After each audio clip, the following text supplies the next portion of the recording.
வணக்கம். கூட்டு பிரார்த்தனையோட சக்தி பத்தி மகாஞானியான அகத்தியர் என்ன சொல்லியிருக்காருங்கிறத பத்தி தான் நாம இன்னைக்கு விரிவாக பார்க்க போறோம். வாங்க உள்ள போகலாம். சரி, நம்ம நேரடியா விஷயத்துக்குள்ள போயிடலாம்.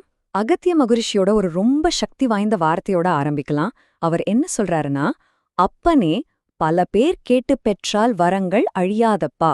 அதாவது, நிறைய பேர் ஒன்னா சேர்ந்து ஒரு விஷயத்த கேட்கும்போது அவங்களுக்கு கிடைக்கிற வரங்கள் அது காலத்தால அழியாததுன்னு சொல்றாரு.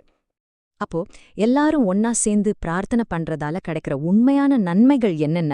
அகத்தியர் இதுக்கு ரொம்ப தெளிவா ஒரு 3 முக்கியமான பலன்களை பத்தி சொல்றாரு. அது என்னென்னு ஒன்னொன்னா பார்க்கலாமா? முதல் நன்மை நம்மளோட ஆன்மாவை தூய்மைப்படுத்துறது. அகத்தியர் என்ன சொல்றாருன்னா, கூட்டு பிரார்த்தனைக்கு ஒருத்தரோட பாவங்களை கூட கரைக்கிற சக்தி இருக்கான்.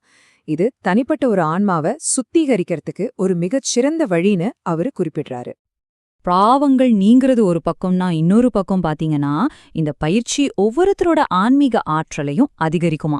இது வெறும் பாவத்தை குறைக்கிறது மட்டும் இல்ல, நம்மளோட சக்தியை கூட்டுற ஒரு விஷயமாவும் இருக்கு. உங்களுடைய ஆன்மீக சக்தி பல மடங்கு பெருகும்னு சொல்றாரு. இதுல ரொம்பவே கவனிக்க வேண்டிய ஒரு விஷயம் என்ன தெரியுமா? தொடர்ந்து கஷ்டப்பட்டுட்டு வர்றவங்களுக்கு இத ஒரு முக்கியமான தீர்வா அகத்தியர் சொல்றாரு. நம்ம வாழ்க்கையில இருக்கிற ரொம்ப கடினமான சூழ்நிலைகளை கூட மாத்துற ஆற்றல் இந்த கூட்டு பிரார்த்தனைக்கு உண்டுங்கிறது தான் அவரோட வாக்கு. இந்த சக்திக்கு பின்னாடி இருக்கிற தர்க்கம் ரொம்ப எளிமையானது தாங்க.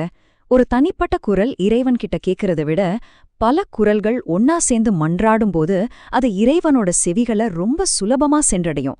இதுதான் ஒற்றுமையோட உண்மையான சக்தி. இப்போதான் அகத்தியர் ரொம்பவே ஆச்சரியமான ஒரு ஒப்பீட்டு நம்ம முன்னாடி வைக்கிறாரு. கூட்டு பிரார்த்தனைய நம்ம ரொம்ப உயர்வா மதிக்கிற மற்ற ஆன்மீக பயிற்சிகளோட அவர் ஒப்பிட்டு பேசுறது நிஜமாவே ரொம்ப சுவாரஸ்யமான ஒண்ணு. எங்கேதான் அவர் ஒரு ரொம்ப முக்கியமான, சொல்லப்போனா ஒரு தைரியமான விஷயத்தையே சொல்றாரு. தனி ஆளா பண்ற தவம், வாசி யோகம் சொல்ற மூச்சு பயிற்சி, அப்புறம் ஆழமான தியானம், இது எல்லாத்தையும் விட கூட்டு பிரார்த்தனைக்கு சக்தி அதிகம்னு சொல்றாரு. இது நாம வழக்கமா நினைக்கிற ஆன்மீக பயிற்சிகளோட வரிசைய மாத்தி யோசிக்க வைக்குது இல்லையா? இந்த சக்தியோட அபரிமிதமான வளர்ச்சி அகத்தியர் சொன்ன போதனைகள்லே ரொம்ப ஆச்சரியமான ஒரு உண்மையை நோக்கி நம்மள கூட்டிட்டு போகுது. இதோ பாருங்க, இதுதான் உச்சக்கட்டமான ஒரு கருத்து. ஒரு குழுவா எல்லாரும் ஒன்னா சேர்ந்து பிரார்த்தனை செய்யும்போது உருவாகிற சக்தி இருக்கு பாருங்க, அது நம்ம கற்பனைக்கும் அப்பாற்பட்டது. அந்த சக்தி ஒருத்தரோட தலையெழுத்தையே மாத்தக்கூடிய வலிமை கொண்டதுன்னு அகத்தியர் சொல்றாரு. இது எவ்ளோ ஆழமான ஒரு விஷயம்.